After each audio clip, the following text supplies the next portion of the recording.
Chapter 7. Light in the Darkness. The intelligence with which Lestrade greeted us was so monumentous and so unexpected that we were all three fairly dumbfoundered. Gregson sprang out of his chair and upset the remainder of his whiskey and water. I stared in silence at Sherlock Holmes, whose lips were compressed and his brows drawn down over his eyes. "Stangerson too?" he muttered. "The plot thickens." "It was quite thick enough before," grumbled Lestrade, taking a chair. I seemed to have dropped into a sort of council of war. Are you sure of this piece of intelligence?" stammered Gregson. "I have just come from his room," said Lestrade. I was the first to discover what had occurred. "We have been hearing Gregson's view of the matter," Holmes observed. "Would you mind letting us know what you have seen and done?" "I have no objection," Lestrade answered, seating himself. "I freely confess that I was of the opinion that Stangerson was concerned in the death of Drebber. This fresh development has shown me that I was completely mistaken. Full of the one idea, I set myself to find out what had become of the secretary. They had been seen together at Euston Station about 8:30 on the evening of the 3rd. At 2 a.m, Drebber had been found in the Brixton Road. The question which confronted me was to find out how Stangerson had been employed between 8:30 at the time of the crime and what had become of him afterwards. I telegraphed to Liverpool giving a description of the man and warning them to keep a watch upon the American boats. I then set to work calling upon all the hotels and lodging houses in the vicinity of Euston. You see, I argued that if Drebber and his companion had become separated, the natural course for the latter would be to put up somewhere in the vicinity for the night, and then to hang about the station the next morning. They would be likely to agree on some meeting place beforehand, remarked Holmes. So it proved. I spent the whole of yesterday evening in making inquiries entirely without avail. This morning I began very early, and at 8 o'clock I reached Halliday's private hotel in Little George Street. On my inquiry as to whether Mr. Stangerson was living there, they at once answered me in the affirmative. "No doubt you are the gentleman whom he was expecting," they said. "He had been waiting for a gentleman for 2 days. "Where is he now?" I asked. "He is upstairs in bed. He wished to be called at 9. "I will go up and see him at once," I said. It seemed to me that my sudden appearance might shake his nerves and lead him to say something unguarded. Boots volunteered to show me the room. It was on the 2nd floor, and there was a small corridor leading up to it. The Boots pointed out the door to me and was about to go downstairs again, when I saw something that made me feel sickish. In spite of my 20 years' experience, from under the door there curled a little red ribbon of blood, which had meandered across the passage and formed a little pool along the skirting at the other side. I gave a cry, which brought the Boots back. He nearly fainted when he saw it. The door was locked on the inside, but we put our shoulders to it and knocked it in. The window of the room was open, and beside the window, all huddled up, lay the body of a man in his nightdress. He was quite dead, and had been for some time, for his limbs were rigid and cold. When we turned him over, Boots recognized him at once as being the same gentleman who had engaged the room under the name of Joseph Stangerson. The cause of death was a deep stab in the left side, which must have penetrated the heart. Now comes the strangest part of the affair. What do you suppose was above the murdered man? felt a creeping of the flesh and a presentiment of coming horror. Even before Sherlock Holmes answered, the word rare, written in letters of blood, he said. "That was it," said Lestrade, in an awestruck voice, and we were all silent for a while. There was something so methodical and so incomprehensible about the deeds of this unknown assassin that it imparted a fresh ghastliness to his crimes. My nerves, which were steady enough on the field of battle, tingled as I thought of it. "The man was seen," continued Lestrade. "A milk boy, passing on his way to the dairy, happened to walk down the lane which leads from the mews at the back of the hotel. He noticed that a ladder, which usually lay there, was raised against one of the windows of the second floor, which was wide open. After passing, he looked back and saw a man descend the ladder. He came down so quietly and openly that the boy imagined him to be some carpenter or joiner at work in the hotel. He took no particular notice of him, beyond thinking in his own mind that it was early for him to be at work. He has an impression that the man was tall, had a reddish face, and was dressed in a long brownish coat. He must have stayed in the room some little time after the murder, for we found blood-stained water in the basin where he had washed his hands, and marks on the sheets where he had deliberately wiped his knife." I glanced at Holmes. On hearing the description of the murder, which tallied so exactly with his own, there was, however, no trace of exultation or satisfaction upon his face. "Did you find nothing in the room which could furnish a clue to the murderer?" he asked. "Nothing. Stangerson had Drebber's purse in his pocket, but it seems that this was unusual, as he did all the paying. There was 80-odd pounds in it, but nothing had been taken. Whatever the motives of these extraordinary crimes, robbery is certainly not one of them. There were no papers or memoranda in the murdered man's pockets, except a single telegram dated from Cleveland about a month ago, and containing the words, 'J.H. is in Europe.' There was no name appended to this message." "And there was nothing else?" Holmes asked. "Nothing of any importance. The man's novel, which he had read himself to sleep, was lying upon the bed, and his pipe was on a chair beside him.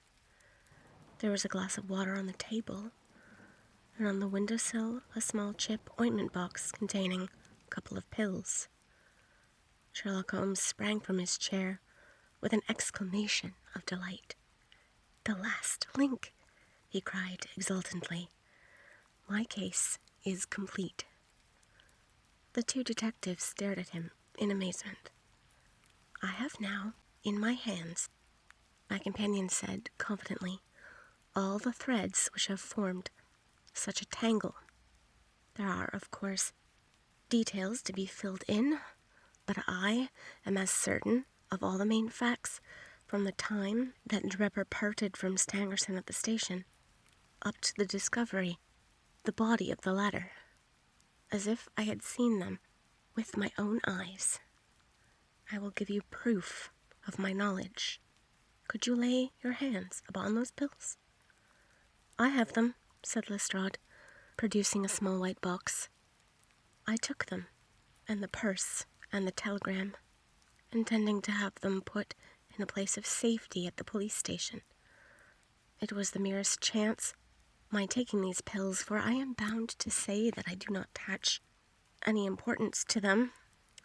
"Give them here," said Holmes. "Now, doctor," turning to me, "are those ordinary pills?" They certainly were not. They were of a pearly gray color, small, round, and almost transparent against the light. From their lightness and transparency, I should imagine that they are soluble in water, I remarked. "Precisely so," answered Holmes. "Now, would would you mind going down and fetching that poor little devil of a terrier, which has been bad so long, and which the landlady wanted you to put out of its pain yesterday?" I went downstairs and carried the dog upstairs in my arms.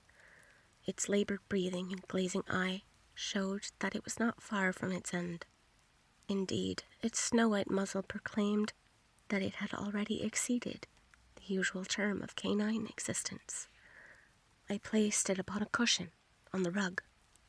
"I will now cut one of those pills in two," said Holmes, and drawing his penknife, he suited the action to the word. "One half we return into the box for future purposes. The other half I will place in this wineglass, in which is a teaspoonful of water. You perceive that our friend, the doctor, is right, and that it readily dissolves." "This may be very interesting," said Lestrade, in the injured tone of one who suspects that he is being laughed at. "I cannot see, however, what this has to do with the death of Mr. Joseph Stangerson." "Patience, my friend, patience. You will find in time that it has everything to do with it. I shall now add a little milk to make the mixture palatable." And on presenting it to the dog, we find that he laps it up readily enough.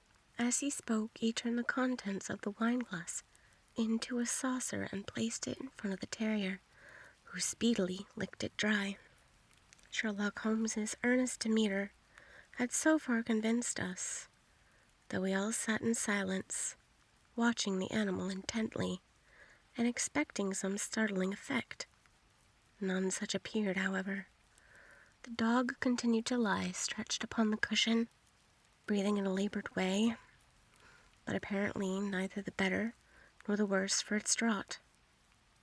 Holmes has taken out his watch, and as minute followed minute without result, an expression of the utmost chagrin and disappointment appeared upon his features. He gnawed his lip, drummed his finger upon the table, and showed every other symptom of acute impatience. So great was his emotion that I felt sincerely sorry for him, while the two detectives smiled derisively, by no means displeased at this check which he had met. "It can't be a coincidence," he cried at last, springing from his chair and pacing wildly up and down the room. "It is impossible that it should be a mere coincidence. The very pills which I suspected in the case of Mr. Trevor are actually found after the death of Stangerson, and yet they are inert. What can it mean? Surely my whole chain of reasoning cannot have been false. It is impossible, and yet this wretched dog is none the worse.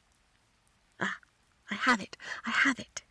With a perfect shriek of delight, he rushed to the box, cut the other pill in two, dissolved it, added milk, and presented it to the terrier.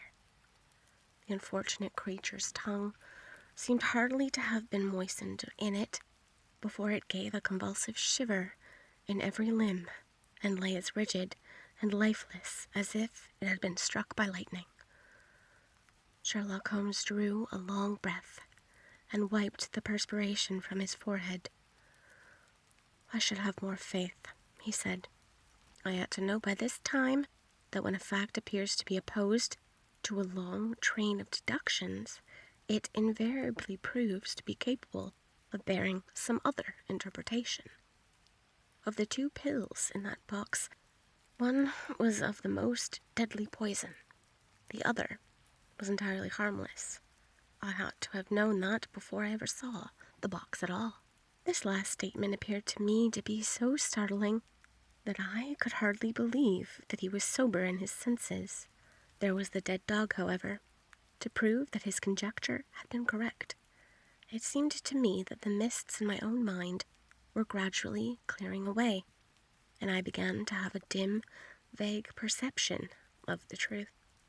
"Oh, this seems strange to you," continued Holmes, "because you have failed at the beginning of the inquiry to grasp the importance of the real single clue which was presented to you.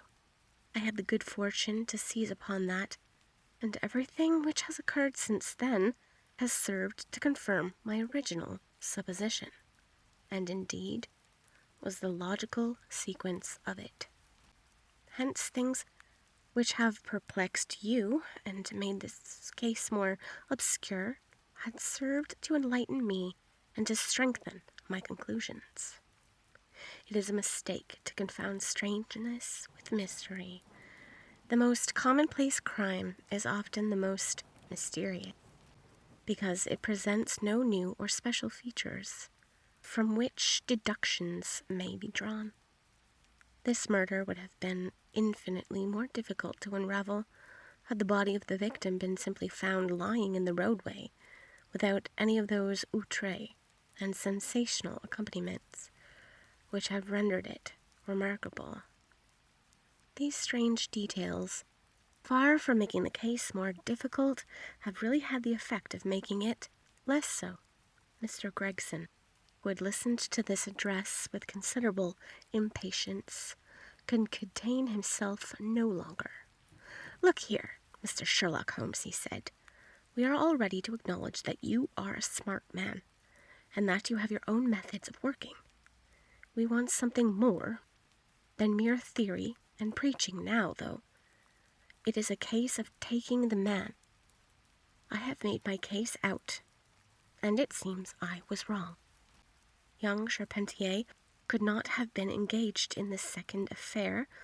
Lestrade went after this man, Stangerson, and it appears that he was wrong too. You have thrown out hints here and hints there, and seem to know more than we do. But the time has come when we feel that we have a right to ask you straight how much you do know of the business. Can you name the man who did it?" "I cannot help feeling that Gregson is right, sir," remarked Lestrade. "We have both tried, and we have both failed. You have remarked more than once, since I have been in the room, that you had all the evidence which you require. Surely you will not withhold it any longer.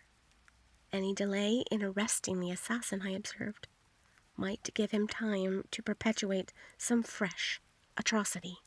Thus, pressed by us all, Holmes showed signs of irresolution. He continued to walk up and down the room, with his head sunk on his chest and his brows drawn down, as was his habit when lost in thought. "There will be no more murders," he said at last, stopping abruptly and facing us. "You can put that consideration out of the question.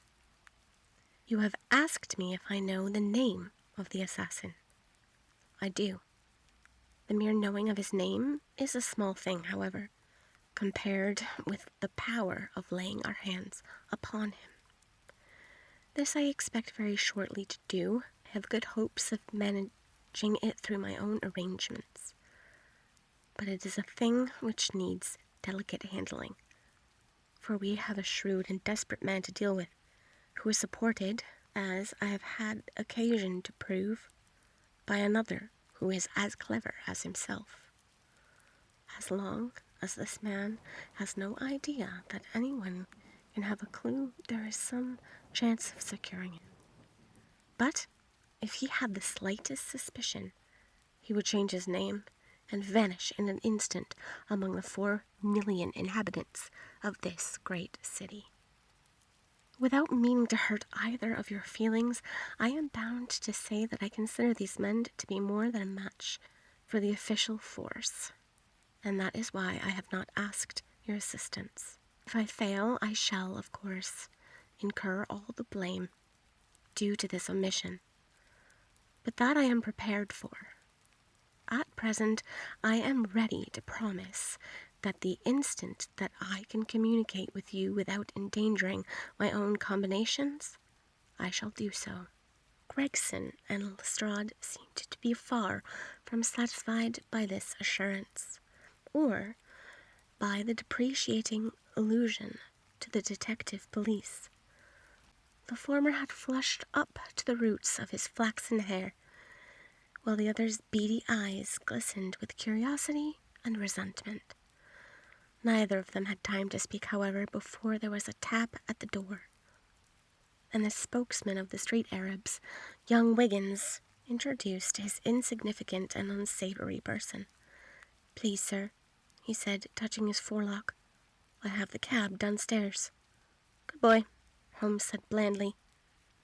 "Why don't you introduce this pattern at Scotland Yard?" he continued, taking a pair of steel handcuffs from the drawer. "See how beautifully this spring works? They fasten in an instant." "The old pattern is good enough," remarked Lestrade, "if we can only find the man to put them on." Very good," said Holmes, smiling. "The cabman may as well help me with my boxes. Just ask him to step up, Wiggins." I was surprised to find my companion speaking as though he were about to set out on a journey, since he had not said anything to me about it. There was a small portmanteau in the room, and this he pulled out to begin to strap. He was busily engaged at it when the cabman entered the room. "Just give me a help with this buckle, cabman," he said, kneeling over his task and never turning his head. The fellow came forward with a somewhat sullen, defiant air, and put his hands down to assist. At that instant there was a sharp click, the jangling of metal, and Sherlock Holmes sprang to his feet again. "Gentlemen," he cried, with flashing eyes, "let me introduce you to Mr. Jefferson Hope, the murderer of Enoch Drebber, and of Joseph Stangerson." The whole thing occurred in a moment, so quickly that I had no time to realize it. I have a vivid recollection of that instant, of Holmes' triumphant expression and the ring of his voice, of the cabman's dazed, savage face as he glared at the glittering handcuffs, which had appeared as if by magic upon his wrists. For a second or two, we might have been a group of statues. Then, with an inarticulate roar of fury, the prisoner wrenched himself free from Holmes's grasp and hurled himself through the window. Woodwork and glass gave way before him, but before he got quite through, Gregson, Lestrade, and Holmes sprang upon him like so many staghounds. He was dragged back into the room, and then commenced a terrific conflict. So powerful and so fierce was he, that the four of us were shaken off again and again. He appeared to have the convulsive strength of a man in an epileptic fit. His face and hands were terribly mangled by his passage through the glass, but loss of blood had no effect in diminishing his resistance. It was not until Lestrade succeeded in getting his hands inside his neckcloth and half strangling him that we made him realize that his struggles were of no avail. And even then, we felt no security until we had pinioned his feet as well as his hands. That done, we rose to our feet, breathless and panting. "We have his cab," said Sherlock Holmes. "It will serve to take him to Scotland Yard. And now, gentlemen," he continued, with a pleasant smile, "we have reached the end of our little mystery. You are very welcome to put any questions that you like to me now, and there is no danger that I will refuse to answer them."